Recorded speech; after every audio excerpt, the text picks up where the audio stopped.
Geek Out! Hey, welcome to another installment of Catching Up. I'm Sam. I'm Chris. And this week we're talking to Sean Lewis and Hayden Sherman about their Image comic series, The Few, which has just been collected out in comic book stores today.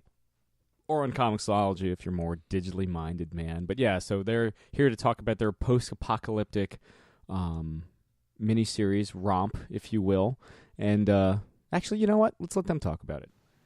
And joining us this week, we have Sean Lewis and Hayden Sherman. They're here to talk about their Image Comics miniseries, The Few, which gets collected in its entirety on Wednesday, August 23rd. Gentlemen, thanks for coming on the show. Yeah, thanks for having us. Yeah, good to be here. So, Sean, I think you were like the last interview we had in 2016, talking about the first issue and everything. You had mentioned that you had had a dream of a woman in a baby in a gas mask, and then as soon as you saw Hayden's art, everything just clicked. So what is it about that image that you were just like that just got the creative juices flowing? Well, one, it was just an intriguing image in my head to wake up with. I don't remember a lot of my dreams too distinctly, but it was one of those things that I just jotted down right away. And then I kind of go through online forums at different times, just kind of looking for artists that like strike me that I want to work with. And you spend a lot of time just going through a lot of art. There's a lot of really talented people out there. But I saw some drawings that Hayden had done of these like cityscapes. I still remember there was one, Hayden would know it better than me, there was a group of they kind of looked like soldiers. They were in like uniform and they were on rooftops, and there was just kind of like this great stark violence to the work that I thought was really cool. Like his line work, it was just exciting. And then once I saw the panels, I was really blown away. And that general image, I became a father for the first time, like really just a little bit before we had our last interview. And I think all of my dreams started to have children and probably like some kind of like violent or dangerous scenario. I think I'm a bit of a worrier. So the idea of trying to save a child from some kind of like toxic plane was sadly a big part of my my subconscious at that point. How dangerous is Iowa these days? That's a good question. I guess I think a lot of these fears I have may be invented. Good. To kind of reverse that question, Hayden, when you got this, Sean's pitch and the initial script, what made you want to visualize this? What really drew you to it? No pun intended. Well, shoot. I mean, from the beginning, I just just hearing the story told out by Sean, I really did get lucky. I don't know. I mean, seeing the script and like looking back at Saints, which he just finished working on, and seeing the characters that he created there, and then seeing he used the words, I think it was like militias, survivalist militias, and like apocalypse, something like that. And then the script was attached, and it was just these characters were trying to make their way out of nothing, basically, with this little kid, and it was just different and strange, and also just it looked like, I mean, from the beginning going in as like co-creators, like inviting an artist in as a co-creator is just an incredible proposition to begin with. And then seeing the work he had done, the writing that he was able to do, it's like I'd be an idiot not to sign up. Sure. I mean, I think we had mentioned the last time that, Sean, you're from a playwright background, which is just by its very nature a very collaborative environment, just the theater. How would you kind of describe both of your all's collaborative process? I mean, I feel like it's a very 50-50 world. I mean, part of it is I don't think there's not like a really good guidebook on how to write a comic book or like how to properly like work with an artist, which in some ways was kind of great, so I feel like we've been kind of inventing the wheel as we go along. So it's a lot of, I write some very like kind of prose heavy scripts, if you even call them that. Like I don't really do panel breakdowns in a traditional way. Partially because I think like when I'm looking at artists' work, what I get really fascinated by is like, what can they do that I can't? Um, and when I was looking at Hayden's work, especially like the way that he was laying out panels was really exciting to me. So I was like, if I can create an energy on the page that makes him actually see the world, I think we'll end up making something pretty special. And the what I like about it, the way that we work is it's in constant transformation. So I'll write out a script.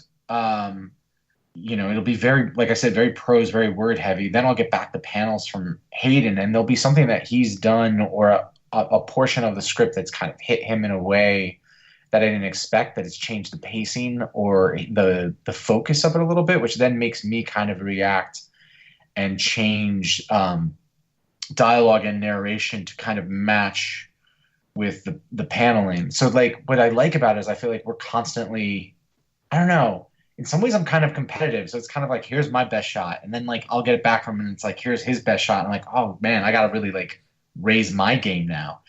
And so the script and the art, I think, are constantly like, I don't know, evolving together, which I think I don't know. I've been really happy with the books I've made so far. I haven't made a lot of them, but I think this way of working has really worked well for me and the artists that I've worked with.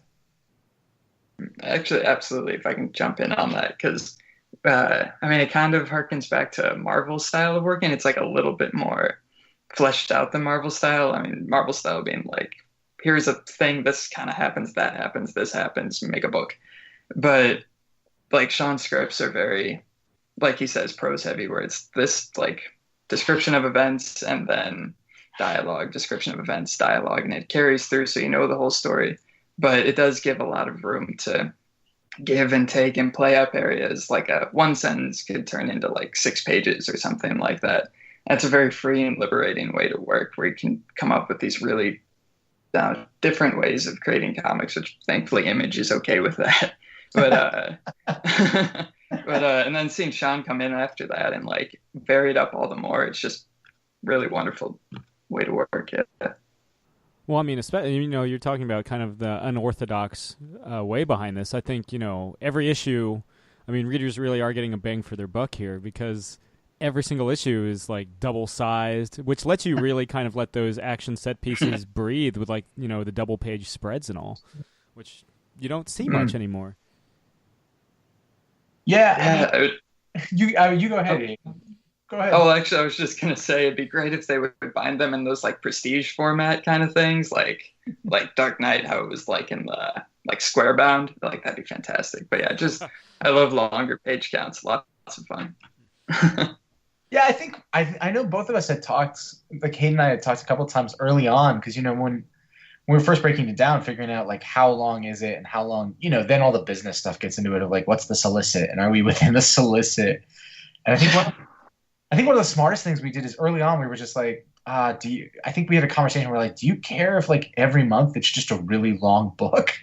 And so we're like, actually that might be really cool. Like I don't see that a lot, and there's so much happening in the story, we could actually maybe give a more full experience. I know I was really fascinated by like what we might be able to do with pacing and especially silence. And I feel like the length of the books have let us do some things that I really, really love. Like there's some stuff in the 5th issue that like there's right after a major thing happens to Eden and with her father, that like you just have a couple of pages that you get to like mourn with her. And I'm like, this is actually something comics can do incredibly well, but very often because of page constraints and like what you're trying to accomplish, it's rare that you get to actually do it. So I don't know. So in that way, I just felt like the length was just exciting. That it just gave us some storytelling opportunity. Right on, man. I do have to say, like Hayden, some people don't like talking influences, but if I make that bold shot in the dark, your style is kind of reminiscent of Yoji Shinkawa, the guy that did the artwork for Metal Gear Solid. What were kind of the raw line work, almost kind of like a sketch quality to it all. What were some of your artistic influences going into this? It's actually funny you should bring up Yoji Shinkawa because I tend not to think of him as an influence, but he really is. Like his Metal Gear concept art alone is fantastic. Um, but definitely within comics, I think of names like Ashley Wood, Sergio Topi. I'm not certain if I'm getting that right. I mean, Mobius, obviously, Frank Miller, Paul Pope. I really love seeing artists who they're not afraid to cartoon or really play with the medium because the entire thing is an illusion. Like you're just putting ink down on paper and hoping that people believe it's characters interacting with things. So I love seeing artists that take that, play with it, and mess with I don't know, just messing with the characters, messing with the world, taking things away, which was something that I actually played with a lot in the few, where a lot of the background is just non-existent because it doesn't need to be there. It would maybe get in the way of some things. So yeah, I don't know, I guess, yeah, I like seeing that. Cool, man.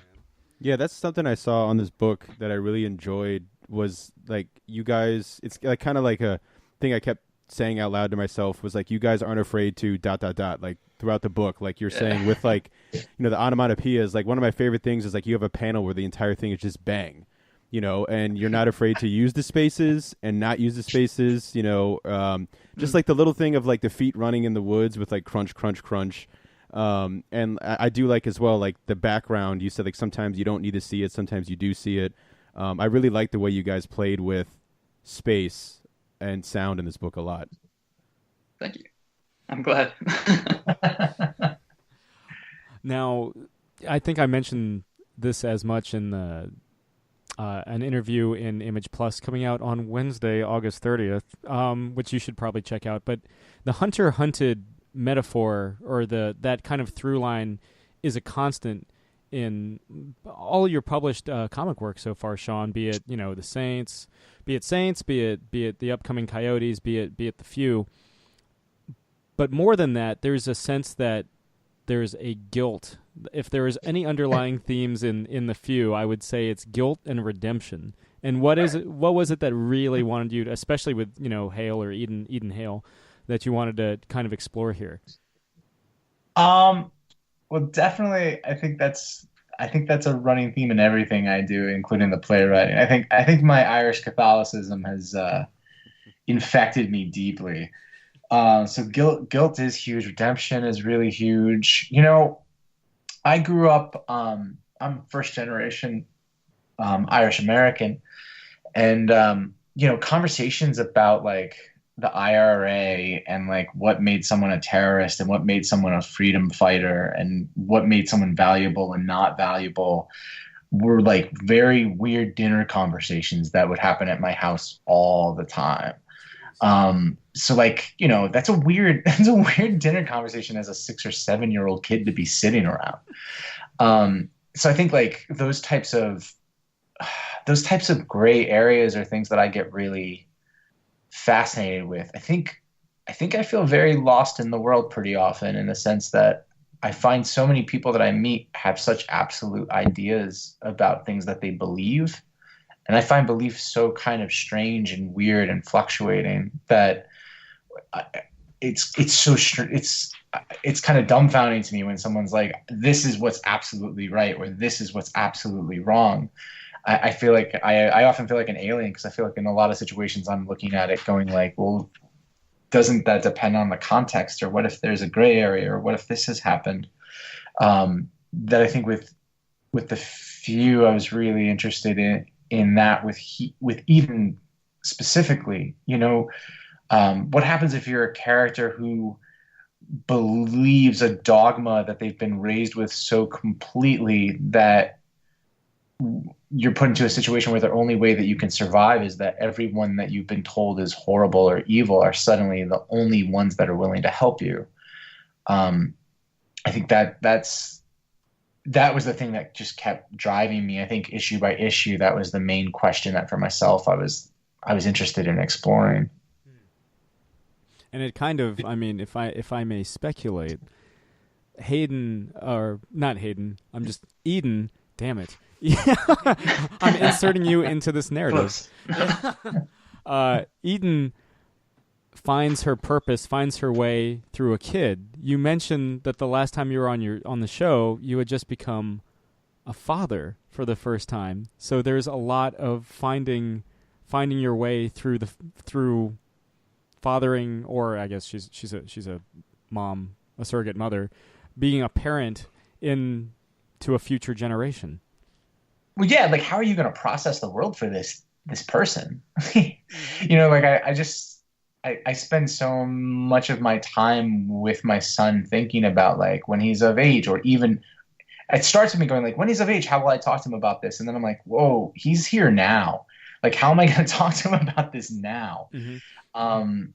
Yeah, I mean, it's such the cliche. It's so not what I thought I was going to be as a dad, but is already here, where like it shifts everything. Like all of my thought all day, every day now is about him. And a lot of times it's me thinking about, the way that the world was processed or introduced to me, and how those initial introductions never go away, right? Like if I was taught that this was a bad way to behave or this was a good way to behave by my parents, like that, even if I don't agree with it now, the idea of it is present. Like I know if my mom has told me like, you never do this, and I'm doing it, I'm like, yeah, my mom would be really disappointed if she was here, but I'm a grown up. It's the same with my son. Is I'm just like, oh, the lessons I start to teach him now are going to be the foundations that he either rebels against or completely embraces. Sure. I mean, I think we all kind of, depending on our relationship with, I'm not even sure, because like there are moments, like this is me getting a little personal, but there's moments where I'm like, we never had green Hawaiian punch growing up. And every time I go to the supermarket and I pass a thing of green Hawaiian punch, I'm like, Mama would never let me get that, but Mama isn't here right now. And I invariably add it to the shopping cart. I mean, you could also argue it's like when I listen to like punk rock or whatever, but there is something, it's interesting because a lot of the story is Hale, and for the listeners at home, her name's Eden Hale. That's why I'm alternating between both things. Not Hayden. He's the artist and co-creator of this. And protagonist. A lot of it is her like rebelling against that programming, but she's also processing the guilt of taking out her surrogate father. And I think, Hayden, you do visualize that very well, where she has kind of like American Werewolf in London style, has these conversations with the ghost of her mentor figure, which I think is something we don't really see in survival fiction much. Yeah, and it's really interesting. Like, I remember the first script that Sean sent to me, where it was this, he was described as an old man, this like ghost figure, and then like I'd drawn that out and we made the first issue, and then as the issues kept going, the character like kind of developed into like the ghost figure that we now know him as Ephraim. But interesting, like from my standpoint, where I'm making this and telling the story and having to work from Hale's point of view, and this character slowly becomes more and more physical to me as it's going, and there's this feeling of physicality that the character sort of carries with him as the book goes on. I don't know, it is interesting. I'm having a hard time thinking of other books that have like brought in a character like this, other than something like, I don't know, like A Christmas Carol.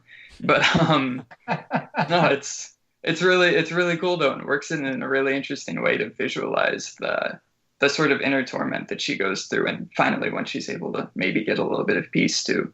It works really well, I think. When writing that character, Sean, was Ephraim kind of supposed to be a kind of a spectral Greek chorus, or was it kind of something that would certainly personify Hale's guilt moving forward? Man, I love that idea of spectral. I wish I was smart enough to have thought of it being a spectral chorus from the get-go. The first issue was written so much. I feel like most of the things I haven't worked on a lot of things, but the books I have worked on, the first issues have all been really full on gut. Like a lot of times they're really intensive first drafts that I'm just kind of like letting every idea I have about this world explode forward. And whether that's a good idea or not, usually that's what I'm sending on to the artists. Because what I'm usually trying to accomplish in the beginning is really let my instinct tell me who the major players are going to be and what they're going to do. and also I'm trying, because of the way that I am working, I'm trying to create an energy on the page, which sometimes that instinctual kind of the visceralness of a first draft can have. Like it's tricky writing for me, especially with the plays. It's the same thing. With each draft going forward, you start to intellectualize it, and I start to go like, oh, he is a Greek chorus, and then that's gonna define him as he goes on the rest of the time, and it'll change his introduction. And sometimes I think that can some of that intellectualizing can actually lose some of the magic and the weirdness that I actually really love about first drafts. First drafts are so strange. They're kind of like waking dreams, I think, when they're done really, really well, because you're being introduced to a completely unknown world. In this case, literally. Well, I'm sorry? In this case, literally, considering it was inspired by a dream. Yeah, exactly. So, I mean, for Ephraim, it was really like in that gut first draft, I had her running, I had her fall down, I had these guys show up, and suddenly she was talking to someone and she happened to be responsible for his death. And I was like, wow, I got a lot of drama going on. Like, there's going to be a lot for Hayden to deal with. So then it was much more, once that first draft was done, then it became a lot more about like, who is this guy to her and what is her actual relationship? Like he's blaming her. So like now I have to get into, I now as the writer need to take a little bit more time. So really it's the benefit of like, as Hayden, basically once I finished the first script and got that to Hayden is amazing, went right into work on it, like deep, heavy, intensive work. And I think in the 2 or 3 months he was working on that, I then wrote the rest of the series. And that's where it started, the intellectualization and the true plotting and all of the threads. That's where I spent most of my time figuring out like who is Ephraim going to be. And I kept thinking of him a bit like Kent from King Lear. In King Lear, there's this moral center. Kent is the moral center. He's where all of like the judgments of morality that still exist in the world happen, and he's kind of abused and yelled at and screamed at by Lear. Like Lear treats him horribly, although he's right the entire time. Yeah. And so Ephraim kind of became that kind of became a model for me on that character. Yeah. Okay. Getting Shakespearean. See, I mean, got to give yourself credit. If not a Greek chorus, then make it Shakespearean England. But the you were mentioning the shift in the story, because the story does kind of shift from a Mad Maxian, Cormac McCarthy, The Road narrative to a fight the power, kind of very Hunger Games with a divided United States and haves against have-nots sort of thing. So how did that kind of coalesce from those initial images, those initial drafts? I mean, certainly you've got Hayden's inspiration with the futuristic cities there, which are, well, I won't go into spoilers, but futuristic cities show up. But yeah, so how did that all kind of come about? Well, I always knew there was going to be the three factions. Like I always knew that we were going to meet her and like this cult that Eden had been working with. I always knew that she was an undercover agent within this cult, and that she would witness a massacre, and that would kind of send her. It would make her break her character and suddenly be on the run from both the palace who she works for by her not following out her mission, and also from this cult who she had been kind of underlying with. And then of course she meets the two brothers, and they are connected to this larger group who have kind of been a mystery to the palace who Eden works with, that there's this that the few are almost like these kind of terrorists who are legends. Like they can't figure out who they are, and she happens to kind of stumble on them through a good deed of like the children of some of them trying to help her. So I think the factions and all the groups, and it going back and forth between the difference of the Badlands where the book starts, which is that Mad Max world, and the opulence of the Hunger Games-y palace. Those things were, from the beginning, I knew were going to be the full tissue of the story. so kind of the growing out of that for me was just I wanted to really show like if a country completely split up and cut off sides, like you said, I'm in Iowa. I spent a lot of time around the rest of the Midwest and sometimes in the South working on plays. And you always hear this weird rhetoric of like, we should just break off and start our own country. And I'm always just like, man, you'd have to start your own treasury and your own water department. Like, I just get really bogged down in the details. And I'm like, that'd be such a nightmare. Why would you want to do that? And it made me think right away, like if you did have a country that divided to that degree, how opulent would places be if they no longer had to share any tax money, any wealth in the way that we do on a national level now? And how decrepit would places be if they didn't have that same support that they sometimes don't realize they're getting? Like I've done some community-based theater projects in small towns in like Missouri and Kansas, and I'll go out there and like, it's a town that's completely self-funded and they don't have sidewalks and the roads are horrible. Like and the trash man comes like once every 2 weeks, like stuff that I'm so not used to from where I've always lived and grown up. So I think that the push and pull of those two things I always knew had to be in the book, that we had to see like where these people were living in the palace world versus like how bad it had gotten in the flyover states. And the forgotten are the few. Yeah. Right on. Absolutely. Yeah, there's a group that they know what they're missing out on. Like I think there's always going to be opportunists like these kind of like the cults that you meet in the beginning who are like, oh, we never had anything. But we now can make our own little fiefdom and kingdom, and that's enough for us. That's enough to make me feel powerful and strong and live the life I want. And then there's another group of people who are like, no, what the palace is doing is wrong, and we deserve that as much as anything else, and we're going to disrupt that. We're going to let people know that it's not how this should be, that people are being oppressed, and that they're working from that as opposed to them wanting to be their own little fiefdom. They're working for a much higher goal. Right on. I had a question, two things for Hayden real quick. One, that sounded like it was going to be like really intense, but it's not. I really like the art. Yeah, the art is my favorite.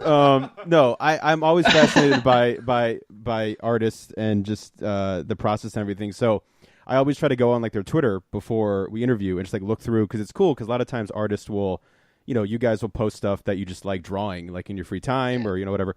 And one of the things you drew, when I was like, hell yeah, because I think you would like draw the hell out of it as a story, was Judge Dredd. So I was wondering if like, did you have any like influence? Are you a fan of Judge Dredd? Because like just looking at everything, but every book I read, I'm always like, man, I wonder if that artist could draw Judge Dredd. And like, it's really either that or the Punisher. It's either the Punisher or Judge Dredd. Those are the two characters. I'm like, man, could this guy draw Judge Dredd? But anyway, so that was the first thing. I just think you would draw the hell out of a Judge Dredd book. And two, I have no power in the comic industry, but if I did, I'd push my weight that way. 2000 AD. Yeah, listen to me, 2000 AD. But the other thing, though, I wanted to say, just another thing you worked on that I was really curious that you got to play with those characters was you worked on the John Carter, The End book, and I was wondering if you could just talk a little bit about, getting to, because I mean, those are some characters that like, people talk about Superman, but like John Carter was like the inspiration for Superman. So that's pretty cool that you got to mess around with those guys. Yeah, that was kind of a crazy opportunity that came out of nowhere in the middle of working on the few, where I actually wasn't very familiar with. Like I was familiar with and thankfully hadn't seen the film. I don't know. So it didn't like influence the book. But with that, Dynamite Comics really gave me free reign to like go in and redesign all of the characters and everything. And I only had enough time to read the first book in the series, but like going back into that and reading through, doing research for all the different characters, it was a whole different beast from the few, where it was like creating things and like going off of what I see around me and trying to build. With John Carter, that was a lot of fun, like taking all the characters that have existed for somewhere over 100 years, if I'm not mistaken. Yeah. And like, because they've been like, especially on book covers, like John Carter's been illustrated so many times over 100 years. and trying to like create the end story, like an end all be all sort of story for that big of a character. I definitely wanted to pay homage to a lot of the like Frank Frazetta's. There's an illustrator whose name I'm not going to remember right now, but just like all these really big names in illustration that have played with the character and really influenced him, and trying to bring that all into one final act, sort of as best we could. It was a lot of fun to work on. Yeah, that's pretty cool. I mean, that's getting to kind of like do the whole end of John Carter. It's pretty cool too, because I remember when the movie came out, I think it's kind of sad too, because like I don't think people actually I definitely know people didn't realize. I actually like the movie. I like the movie too. But I haven't seen it. I can't speak. I mean, Taylor Kitsch, I know he's got the long hair thing, but I don't. He could have cut his hair at least. But like that's like a minor thing. That's like the least of the problems in the movie. But I mean, there's a lot of it was the marketing, I think. But and it's far from perfect. But no, but like it didn't have to be so long. No. But I think the funny thing is, like when the trailer came out and the movie, everyone was going, "Oh, this is a ripoff of Star Wars and Superman." Like, it was kind of sad because like so many people of like our or I guess our generation younger, like had no idea how influential the story of John Carter is for all of these superheroes and stories and fantasies and epics today. No, in fact, when I was doing research for the book, it's kind of funny. There was Edgar Rice Burroughs. I was reading because he'd made John Carter and he'd written it for several years as like a backup in a sci-fi fantasy kind of magazine or something, if I'm not mistaken. And around that time, like characters like Flash Gordon and Buck Rogers and stuff started popping into comics that were very like, there was some clear inspiration taken from the stuff that he was doing. And he was like, "Oh, I really want to make a John Carter comic." And there was a Tarzan comic going on at the same time, and he couldn't, for whatever reason, get a John Carter comic like off the ground for several years. I want to say about 8 or so, until his son actually like adapted and illustrated one for the newspaper. But like seeing that like within like 8 years of creating the character, people were already like, "That's a good idea," and like building on it. Now like 100 years later, it's like, John Carter who? Which is. It's really unfortunate because it's a fun world. I intend to read more now that I've got time to. Yeah, I mean, that book, because I guess the book is written with the novel, The Princess of Mars, was like 1912, right? Something like that. Because I think it came out 100, like the movie came out 100 years after it was released, and you read that book and it doesn't feel dated at all. No, Barsoom, man. Barsoom. It's really like, and it's a shame because that's something where like, I think. A movie franchise or like everything that people think of like Netflix series now, like that's like John Carter would kill now as like a franchise, like really. Hell, they're optioning everything in Netflix these days anyway. Why not? Yeah, I would love to see a John Carter like adaptation, but they're going to stay far away from that for a while, I think. Unfortunately, because of the movie. So that's too bad. Which is a shame. Yeah. Now, Sean, I do have to ask, speaking of things getting optioned for television, I don't know if you can, divulge anything, but, several months ago, Saints was optioned for television. Is there any progress on that, or is that the old Hollywood hurry up and wait scenario? Oh, it's definitely hurry up and wait. They're in the process of still getting a writer. I think we're in the same kind of parked position that the Wicked and Divine has found itself in for a while, where it's just there was a writer, then they moved to another project, so now they're attracting another writer. So that's where that's been at for, I don't know, a couple of months. Well, shucks. Yeah, a lot of waiting. Like, I don't know, the Hollywood stuff has been interesting. I knew nothing about it, and now a year and a half later and a lot of meetings later, I still know absolutely nothing about it. So I find that there is a lot of truth to that, of just kind of like, oh, okay, we're waiting. Well, that does make me, you mentioned working with Hollywood, but you're relatively new into the comic scene. About a year and a half or so into it since the first issue of Saints. Here we are, Saints is collected, option for television. The Few is about to be collected and distributed in comic book stores everywhere and on Comixology on Wednesday, August 23rd. And you're about to see the debut of a third comic book series, Coyotes with Caitlin Yarsky. I hope I pronounced that right. Please, God, I hope I pronounced that. Nailed it. Yeah, you got it. All right. Caitlin will be happy. Cool. It's the thing about interviewing for print. I never have to worry about that stuff. But how, what kind of lessons have you guys had? And, Hayden, this is one of, in addition to working on John Carter, this is your, one of your first major comic book gigs. How has the process been, now that you're, a year out and looking at the fruit of your labors, as it were? Yeah, Hayden also just graduated from college. We should also throw that out there. He was working on while he was still in school. Damn. Yeah. Well. Yeah. Oh man. Yeah. You want to go? I often said to my wife, I'm like, it's so funny. Like Hayden's living out my lifelong dream before he's even left school. It's like, hey man, you want to go out to that Todd Delt party? It was no, man, it was stressful and a lot of sleepless nights, but it was well worth it. That's crazy. I mean, certainly beats me drinking Jolt Cola in the dorm lobby. I was just replaying old Xbox games, on a small TV in between classes. That was me in college. Sitting there just wired on amp, Yeah. And that's how they signed the Treaty of Westphalia, man. I wonder if they're ever gonna make a John Carter movie, man. Oh wait. But yeah, how has that process been? As you kind of look through again, Sean, you're about to launch a third series and you're about to collect a second. Hayden, that you're The Few, again, is about to be collected, your first major Image Comics work. How is that kind of process? What lessons have you kind of gleaned in all that and delving into the comic community? I know that's a kind of a big question. I'll let Sean hit that first.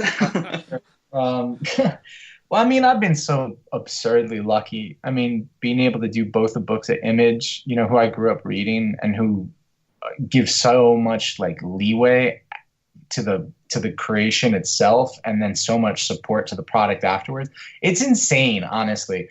I've never, as a playwright, and even when I've done the radio stuff, I've had some amazing partnerships, but I've never had anything like this where they're like, okay, you guys, we like your book, we're going to do your book. And I'm like, great. So what kind of guidelines should we follow? And they're like, just make a great book. And then they kind of go away and let you do whatever you want. But then it's not like they just leave you out to sea. When the book's done, they come back and they're like, all right, let's set you up with interviews. Let's send it out. Let's talk to you about how to format it. Can we do this and that? And it's just kind of dumbfounding. So I feel like in some ways I've been so spoiled and also naive, because my entire comic book education as a creator has been that experience. I kind of, in some ways, I'm really fearful to venture out and work with other companies in a way, because I'm I know it's not going to be like this. It might be better, it might be worse. I don't know, but I'm enjoying what it is right now. I think if anything, the only thing that I've been learning the most is I guess on each book I'm trusting myself and the audience more and more, which is exciting. And I'm hoping that I'll keep being able to do that. And it's been one thing you don't have them with play audiences, the amount of interaction you have with the audience and the shop owners. It's really that side of things that I never knew about, but is more enjoyable than I expected. Getting tweeted at 3:00 in the morning of someone going issue 5, wow. I'm that's actually kind of amazing. So it's been more of that side of things of oh, this is great. I can talk to fans directly, and I never had ever thought about that. And on the business side, I think I've been learning a lot about this weird direct market model that they have, and how important it is to really keep the shops aware of what you're doing, and also being aware, I think, as a creator, of how much risk the shops take every single month just to sell your book is insane. So making sure that we stay on our deadlines, and also that we have ways, whether it's variant covers or special events or signings or whatever we can do to help them to connect with their local audiences, is astronomically important in a way I did not ever know. If I can interject before Hayden answers the question, if I recall from the first time you were on the show, you got Saints picked up just by the 1 in a million blind submission directly through Image, right? Yes, I've been told by other creators not to tell that story. If it's any Yes. if it's any consolation, so did Jonathan Hickman. So with Nightwing, Oh, you're in it's good company. Yeah, no, it was insanely lucky. Ben and I did the full first issue. We had no idea how you got a comic book published. And I found an email on the Image website, and we sent it to the email. And then maybe 5 months later, Eric Stevenson called me and said, "Hey, are you the guy who did Saints?" And decided to publish it. Yeah, it's kind of insane. It's completely insane. And all of your published work has been through Image so far? Yeah, Coyotes will also be through Image. You lucky son of a gun. Man, yeah, that's good. Yeah, they've been beyond supportive. It's you have these types of dreams when you're a kid. Like I still, like I was a huge collector and was just in middle school when Image happened. When all the artists broke off, and I was obsessed with Spawn and read that like I went out and bought all those #1s when they first came out. So the whole idea that like 20 years later I'm actually writing books for them, it's still, I don't know, I don't tear up about a lot of stuff, but it's definitely something that hits me on a pretty regular basis. And Eric Stevenson's been amazing in terms of his support and also his general appreciation of the books that I've done so far, and the staff as a whole have been really, really great. Like it means a lot to me when I get an email from like all the people that we worked with on The Few and that I've worked with on the other books, like Sasha Head, who's amazing. Sure. Like getting, like Hayden knows these names too, or Erica, like getting emails from the people we're working with and they're like, "This issue's awesome." Yeah.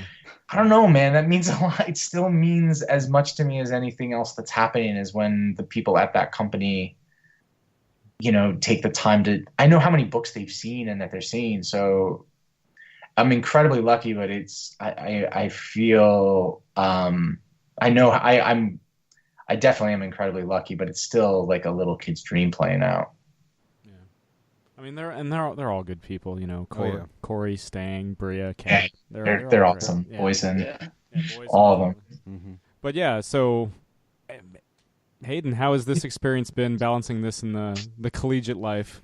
It was nuts. To purse it down the simplest way possible, but incredibly fun at the same time. I mean, my social life took a huge drop, but I was like doing the thing that I'd always wanted to do. Like I came to school because I was like, I want to make comics, and then like I'd been making comics beforehand, like made comics when I came here, and then like before getting the pitch from Sean and everything, I think the longest comic I'd done was maybe like 8 pages or something like that. Just, I'd bang them out. Like like, oh, 8 pages, just test. And like, you figure things out and you become more, to like, you can trust yourself more with like, okay, I know I can do this in this amount of time, stuff like that.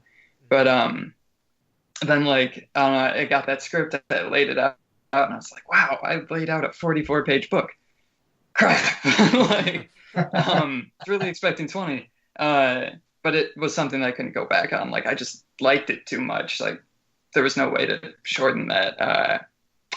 So yeah, like coming from that point, I think it was like mid junior year, making that and taking it on to John Carter in the future. Like, I mean, incredible is probably the only real word that like would even do it justice, if even that. I mean, now I've got like this one, I've got the book sitting on my desk, like the trade paperback just arrived today, and it like made me cry. Like it's nuts.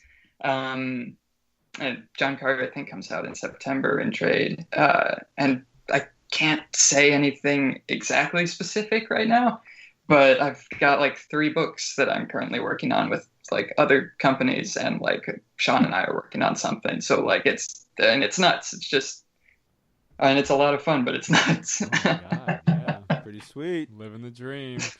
So something I don't know if you remember, Sean, but and I guess Hayden, this is your first time into the madness that is the Geek Out Show. But the something we ask everybody that comes on: what are you guys currently geeking out over? Oh, do you want to take that, Hayden, first? Okay, I've got I've got two things. Can I say two things? You can say as many as you like. Sweet. Okay, so I just finished watching Westworld. I finally caught up. So I watched the entire first season of Westworld, and that was to die for me. So I was geeking out over that, and then also I picked up it's the Aliens Collected Edition. It's got, what is it, Nightmare Asylum and Earth War in it. Mm-hmm. It's a reprinting where they put back in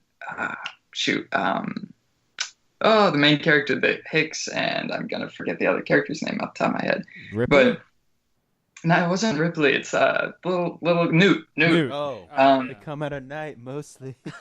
Yeah, mostly.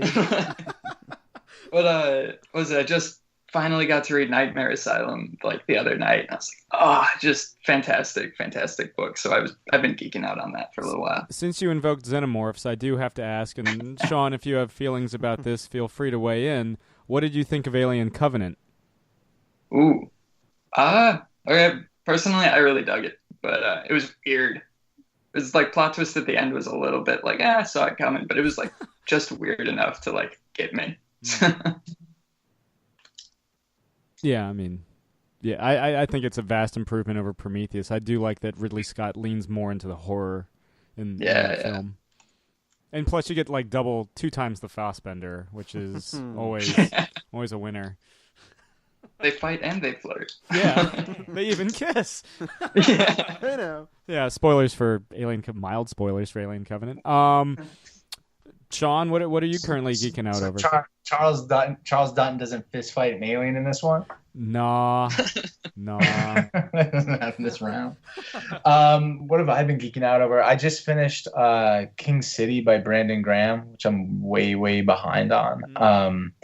That I really loved. Just it was so strange. In lots of ways that I love. I think I described it to somebody as like a friend of mine was asking me about it, and I was like, it's kind of like if a grown-up took all of the weird mini comics I drew as a sixth grader and made them into a larger book, but with like a much smarter grown-up sensibility.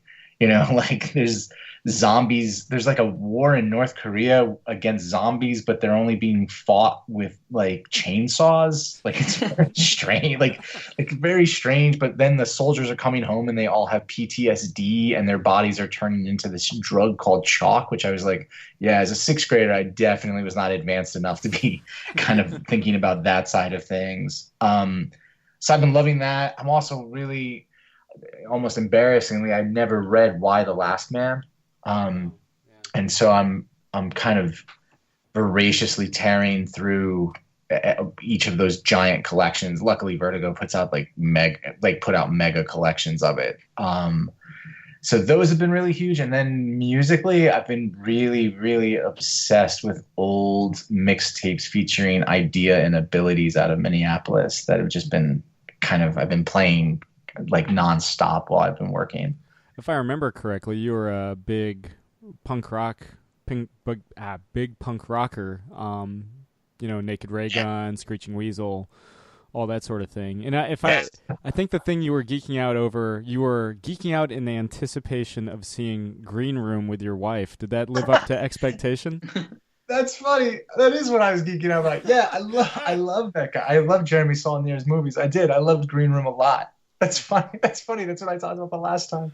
Yeah, I forced her to watch that. Yeah, I don't think she enjoyed it as much as me. But I dug that. The way he's handling tension in his movies is really exciting. I still want to. I think film-wise, I really want to see Baby Driver. I haven't had a chance to actually go check that out. But that's been like the most recent thing that I've been wanting to get out and see. I mean, I think I speak for the rest of the Geek Out trio when I say it's one of our favorite films of 2017. It's pretty good. Even better than Kong Skull Island. No. This is the thing, man. You have a kid, you see no movies anymore. And I keep trying to trick my wife, and I'm like, but baby's in the title. I think you can come with me. Yeah. It's a Baby Driver. Yeah. For 2.5 hours. Forget Boss Baby. Yeah. It's all about that baby driver. So, while we got you guys on, is there anything you want to plug before we anything else you want to plug before we sign off? I guess you got. I mean, Hayden, you were mentioning John Carter, and of course, there's Coyotes coming soon through Image. Yeah, I mean, I'll definitely jump in and say in November, I'm working on a new book called Coyotes that'll come through Image, with Caitlin Yarsky, who it's her first comic book. She's coming from a game design world. Her art is really beautiful in ways that it's kind of, yeah, she's really, I've been really lucky. All of the artists I've worked with have been so singular that it's, as a writer, it's so fun because it forces me to think in new ways of like how the art is kind of informing me. And that's kind of like Kill Bill meets Underworld in like the Juarez, Mexico desert. Yeah, there's hints of Sicario. In that book. Yeah, exactly. I read these old stories about like in the 1600s of men who were tried for being werewolves, and the way that they became werewolves is they had pelts, like these belts that they had made from werewolf hair. That's what they were being charged with, and when they wore the belt, they became werewolves. So things like that, like multiple werewolf myths, kind of play into it along this kind of border town and where these women are going missing. And then then there's samurai swords, and a lot of people get cut up. Just everything that I love about everything. Having read the first issue, let me say, first 2 issues, it is a blood-soaked revenge romp. So yeah, keep an eye out. Maybe I can talk Bria into making that the pull quote. I'm behind it. I think that's not too far off. I like the romp part of it. It's fun. Yeah. I'm gonna bring that back. Romps. Yeah, it's a good word. It's very apt. And then Hayden, you've got John Carter being collected in September. Yeah, I believe it's coming out in September. I do not know the date, but yeah. And then other things that I probably can't say, but will come out on Twitter in the future. Well, we'll be here and be happy to pump the hell out of it. Absolutely. And again, that collection for The Few comes out on Wednesday, August 23rd, in comic book stores everywhere and Comixology. Sean, Hayden, thanks again for coming on the show. Thanks again for having us. Lovely gentlemen. Gentlemen. Absolutely. Yeah, Simply Irresistible, starring Sarah Simply Michelle. the best. we went different ways. Oh, which is funny because there is a song called "Simply Irresistible" that you didn't go with. No, Simply Irresistible. No, you were like, "Fuck it, Simply's in the name. I'm going for it." Yeah. Have you ever seen? Was it Sarah Michelle Gellar? Yes. Okay, cool. For my own edification. Yeah. But they're not here to promote Simply Irresistible. They're here to promote The Few, which again is out in comic book stores everywhere today and on Comixology. Which is Simply the best. Woo! Oh. So yeah, you guys get into any, fancy stuff? Not even fancy stuff, just stuff. Not really. We had a birthday. Oh yeah, is this the first one since? Yeah, I suppose. Yeah. I mean, it was just a couple days ago. It was just nice as and of recording. Yeah, nice and easy. I don't like. You went to a concert. Yeah, you did. You got to talk about that. I got nothing, man. No, I mean it was just a 90s cover band. Period. Was it good? Yeah, they did a good job. They were White Ford Bronco. If you're wondering the band name, they played the U Street Music Hall. Nice, it's like if the Black Cat was in a basement. If you've ever been to that venue. Yeah. And then I had dinner with my father. Yeah. I'm sure you have, and Jake gave me a Donald Duck T-shirt. Yeah. You should have seen the Donald Duck merchandise I looked through on eBay. I was like, oh, it's all so glorious. But, dude, Donald Duck there's money in Donald Duck, man. Like, the old school, I mean, obviously, but, like, the old school shit, like, you look it up and, like, comics for, like, thousands of dollars and old toys for thousands of dollars. Oh, yeah, like vintage. Yeah. Somebody shelled out, like, 6 digits for, like, an original map of Disneyland. Oh, wow. Just here. Yeah. This is the most basic this map will ever be. To have that kind of money. Yeah, like, I want a 60-year-old map at this point. Yeah, that's pretty cool. I wish I was obsessed with anything. that way. Like, I'm not even that obsessed about That's Laserdisc. that's a good question. That's a good question. Like, if we had the funds, Yeah. what is like? Is there something you think? Not necessarily like the exact frivolous item, but like the Beatles memorabilia, or something like not necessarily that, but like just to get the ball rolling. To be like, what is the thing you'd want to that item? Does that include like building my own home theater? No, because no, but like like having No, like because I would totally do that too. yeah, but like like instance someone buying this map or like buying Paul's Hofner bass. I don't know, something ridiculous. Money's no issue because this will never fucking happen. It would probably be for me. It would probably be something film related. You know, Uh-huh. like buying like original reels of film. Yeah. Star Wars would be a hot contender. Life-size Darth Vader costume. Yeah. like what's his name's Batman costume in Parks and Rec. Oh, yeah. yeah. This I don't know if it's necessarily frivolous, but I would love to get all just even though you can get them like in emulator form. I would love to get all the vintage consoles. Mm-hmm. Atari 2600. I feel like that would be frivolous. That would. Yeah. Yeah. But That not fits the for mold. you. Yes. You would love it. I would also love my own home arcade. Yeah, there you go. But I feel like that kind of almost falls in the same line as theater. I don't know. It's tough. Well, like owning arcade you're stuff, buying, yeah. You're buying arcade machines. Yeah, Yes. machines. Yeah. Yes, Yeah. buying arcade machines fits. Chris in and I many times have discussed potentially buying like a Revolution X arcade cabinet. Oh, I would hate it, but love it so much. We get to rescue Aerosmith. Yeah, Yeah. but we don't know that we have to rescue Aerosmith until we don't, and we lose the game, right? Yeah, Isn't yeah. that one of the complaints? I've never actually won, or I've never made it that far in the game. What does Steven Tyler say in the beginning? Like music is the weapon or something like that? Yeah.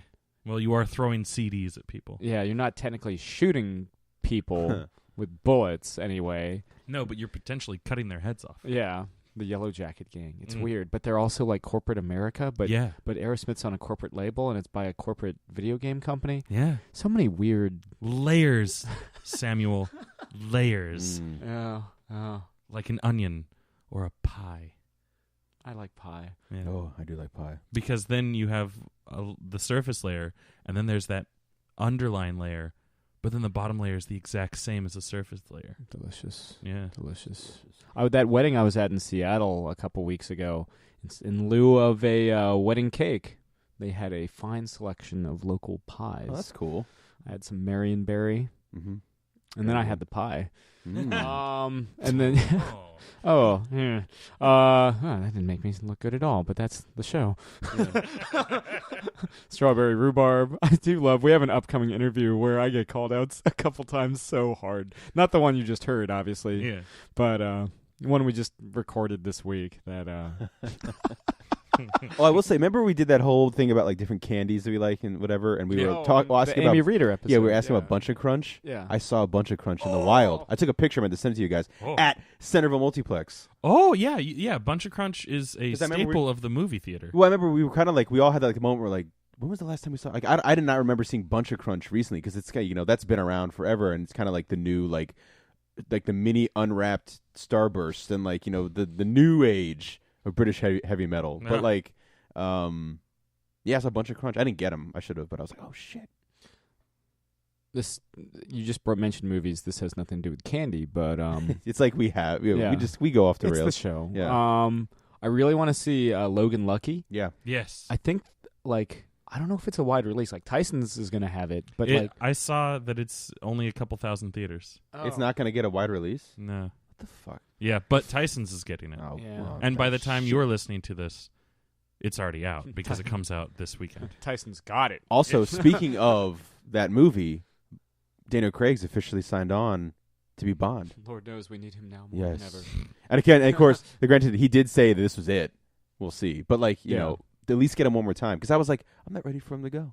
I I'm don't not ready want to go. I don't want to go. I'm not. Yeah, I know that reference. Do you? Yeah, but Voice cracked when I said that. I'm not ready for Daniel Craig to leave yet. I Yeah. want to get one more at least. I'd like to leave him to leave on a high note.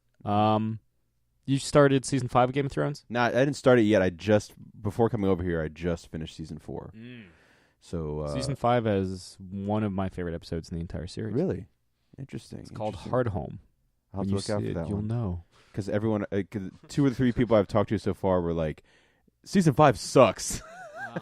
I'm trying to remember the season as a whole, but there's a Well, moment. no, somebody told me that they were like, it drops off, and I was like, oh, okay, we'll see. But anyway, what were you gonna say? That's all I had. Pitch me on like a little thing like why you like that episode. Intense. Okay. Unrelenting. Okay. I did like. There's an episode that in season 4, I think it's the 9th episode, The Watchers of the Wall, where the whole episode is them fighting. Oh. That was a great episode, and that made me really like Jon Snow. Like, I know Jon Snow's like the guy, and I liked his performance. I like Kit's performance and everything, but that was the episode that really started to make me really enjoy his character a lot, because he's taken on the charge. He's putting himself, first. He's making the sacrifices. And there is a tragic end to a relationship, A fan favorite. that was done really well. That I had seen that clip before. But again, the great thing about this going through is now I'm invested, and also there are stakes that I was not aware of when I was watching. When I'd see this clip or someone would tell me about it. One of the big ones involving the Mountain and the Viper episode. There's a couple big stake things that I had no idea about, just outside of the violence that ensues. But season 4 was pretty dang great. I mean, I would say probably as of right now, it's probably my favorite of the 4 I've watched. But I know I'm always excited because Vernon had told me about one of his favorite episodes. I'll let you know. Is it early on in it? I mean, it's like only halfway. 10 episodes. It's Okay, halfway. I'll let you know when I I also get to it. really like the other contender for top spot is the season 6 finale. Oh yeah, I've heard all about that one. Yeah, I mean that's one I've been waiting to get to. Yeah, there's a pretty brutal battle scene between. Like I said, I don't want to spoil anything, even if I say spoiler, because I'm watching this and trying not to have things spoiled for me. But there's a battle between the Hound, who's pretty much my favorite character, and also I love Arya. I think she's fucking a great character, just so interesting and so fucking brutal. I don't know. I don't think that's happened yet. I don't. Yeah. I don't think that's happened yet. I just was like, what the fuck? No, the Hound. I finally understood the chicken memes with the Hound. That was pretty great. But there's a fight he has with a character that's pretty fucking brutal, and there's some interesting stuff between him and Arya. But she's the character. Like, whenever her and the Hound would show up, or anything with Tyrion, I really liked Tyrion and Jaime's relationship a lot in season 4. I think that was one of my favorite pieces throughout it. Because Tyrion gets no love from anybody in his family except Jaime, and it's nice to see the two of them kind of have this brotherly connection. You saw him go like Rambo. Oh yeah, that was so great. Oh man, Tyrion's so fucking cool. I mean, his performance in that. I mean, the choices Peter Dinklage makes, especially the way he acts with his face, because a lot of it is reacting to things, is so good. And he goes. I remember somebody telling me he hits a breaking point in season 4. For obvious reasons, when you watch it, and yeah, it is quite the hell yeah moment. A couple of those at least in season 4. So I'm thoroughly enjoying my binging of it. I think By the time you're done, season 7 will be done. Yeah, I mean, yeah, I'm hoping to be caught up to watch the finale of season 7. Like So you get HBO. Well, I have HBO now. I mean, that's what I'm doing there. Okay, So yeah. Oh, but you didn't have HBO back then. no, Ah. I had I don't even know what I'm laughing at, but I enjoy it. Neither do we ever. Yeah, I mean, It's we a don't. terrible joke. It's That's the what you love. show. That's our just Yeah. a little. It's as we're- all part of the show. As we're being led off to our inevitable execution for our idiocy, we'll just be Yes. like, "But it's the show." Yeah, heads on a spike. Yeah. It was their show. Yeah.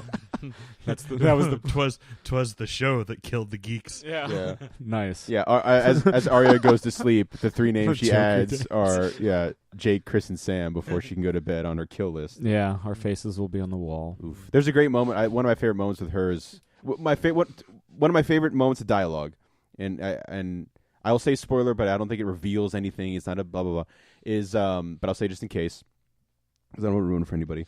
is between Arya and the Hound, and Arya sees her sword, which she calls Needle, and a different character has it, and she goes, "He has my sword. It's called Needle," and the Hound is like, "Of course you name your sword," and she's like, "Lots of people do it," and he goes, "Lots of cunts," because he is just like so blunt with his. It's pretty great. But anyway, yeah, I am quite enjoying the Game of Thrones binge. That's all I got to say about that. Last week I was feeling really, I guess, nostalgic. It hasn't been that long, but I was feeling kind of like it was time that I watched some Brooklyn Nine-Nine. Ooh. Yeah, and couldn't find it anywhere, so I actually got the 30-day free trial for Hulu. Oh. So I'm on that bandwagon now. But I've been watching older episodes of Brooklyn Nine-Nine. Remind me again what season they're on? They're about to start season 5. Because I came across something on YouTube. I don't know. It's just one of those suggested videos, and it was again. I've maybe seen what I've seen is probably just an episode or two, maybe watching with you. Mm-hmm. The police chief. Just his insults. Mm-hmm. It was Andre like, Brower's yeah, the best. Yeah, it was a Oh, collection of his insults, and I was so like, good. "This is fucking genius." You got to watch it. Yeah, I You need gotta, to. if for anything, because I know you don't want to watch Andy Sandberg have the same name as you, but I know you will love you will love Andre Bauer. Yeah, yeah. Well, Captain Holt, if I may. like he's pretty freaking hilarious. He's just so stoic. I love Yeah. it. Yeah, he's hilarious. Yeah. Oh man, I'm trying to think if I did anything like noteworthy, and the answer is usually no. Even with my birth, no. I feel like this was a very, and I was grateful because I don't need Very this need to low be key. very low key. Yeah, and Very I'm low fine key. with that. You Yeah. know, it wasn't like a new decade. Yeah. It wasn't any of this Yeah. craziness. You came and played a little bit of the trivia. Yeah, for some reason, 4 teams got perfect scores. I was not one of them. Yeah. damn. I was very as the man who puts together and runs the trivia. I was very upset by that. So this most recent trivia night last night, I was like, fine, full heel turn Nolan. So like whenever Calculate to the last digit of pi. Finally. yeah. So I was like these questions are going to be a little bit harder, and I'm not going to be lenient at all with like what is and isn't acceptable. It's like it was no teams got a perfect score, and I feel like a couple teams ended the night hating me How many because people are usually butthurt by the end of the night? usually you'll get like a team that like collectively has like a hurt butt. Like no one. I don't think anyone was pissed off at the end of the night, but like a lot. There was a lot of chatter coming my way, and it felt really good. Like I think I know how Chris Jericho feels.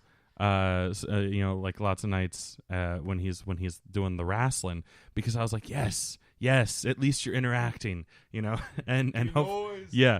And for the most part, it feels like people are like having fun with it, not legitimately like pissed off and they're gonna complain and never come back. Like but yeah, the team that won is one of my favorite teams to say over the microphone. They are Urethra Franklin.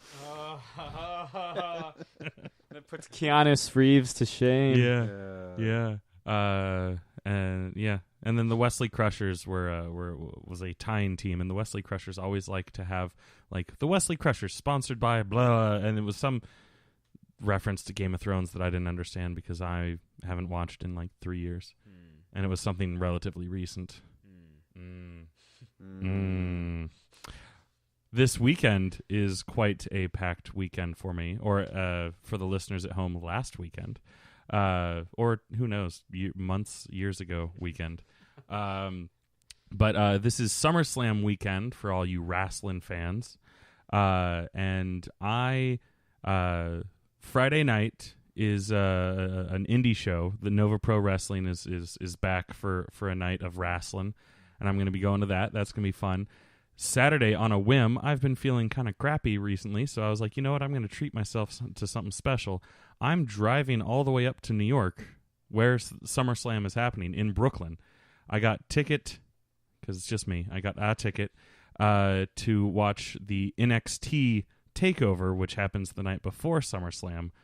And that'll be cool because that's my first NXT show.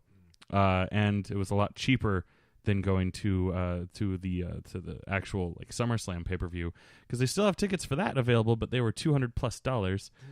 Whereas I have a cheap cheap seats. Well, I think it was the only section that was still available, and I actually think it's like floor seats. Oh, okay. Which must not be floor seats, because that's kind of cheap for floor seats for a pay-per-view, especially one of the big four. I'm trying to think how big the Barclays Center is. It's I feel like it's smaller than the now Capital One Arena, at least based on like looking at the map. But I'm going to be sitting in the cheap seats for NXT. So if you're watching on the network, you will not have seen me, because it was only $25 for a ticket. But that'll be fun. And then I come back. I drive all the way back Sunday, because I'm hosting a SummerSlam viewing party that a couple people are coming over for. So that'll be fun. I got a lot of wrestling to watch this weekend. It's exciting. Yeah. Wish I could make it. Well, you're dead to me now. Well, it's been that. Well, listeners, it's been that way for a while. Chris and I have really just. We're not cool anymore. We're actually not even recording at the same time. I am pulling a Phil Anselmo and recording this in the bathtub in a different state, and we're throwing it in later. I think the Great Southern Trendkill. Yeah. Texas, just like Phil Anselmo. Yeah. Well, thanks again to Sean Lewis and Hayden Sherman for coming on the show. The Few again is out. It's just The Few. I'm just saying again. The Few. The follow-up story, the sequel story will be The Few again. Yeah. More of The Few. The Few. Fewer. Yeah. We're dying. The Few is out in comic book stores and Comixology today. Get it. It's, if you like that post-apocalyptic stuff, very, kind of raw artwork, just gorgeous, really. Mm-hmm. Every issue is like double size, so you're getting a bang for your buck. Oh, you got a bang for your buck. Bang for your buck. I know what's a bang for your buck. I'm glad we saved it to the end of this one as opposed to the book review where it's like in the first 30 seconds. Yeah, I forgot about that. But yeah, check that out. It's out now. So thanks again for them to coming on the show. This has been another installment of Catching Up. I'm Sam. I'm Chris. I'm Jake. Fuck off, Nazi punks. Thank you very much. Good night, Eric Bana. Fried chicken. This has been another Geek Out production. If you enjoyed what you heard, hey, we've got a special episode every Friday. Of course, there's the usual Catching Up show every Wednesday. And you get book club episodes just about every Tuesday these days. Thanks for listening.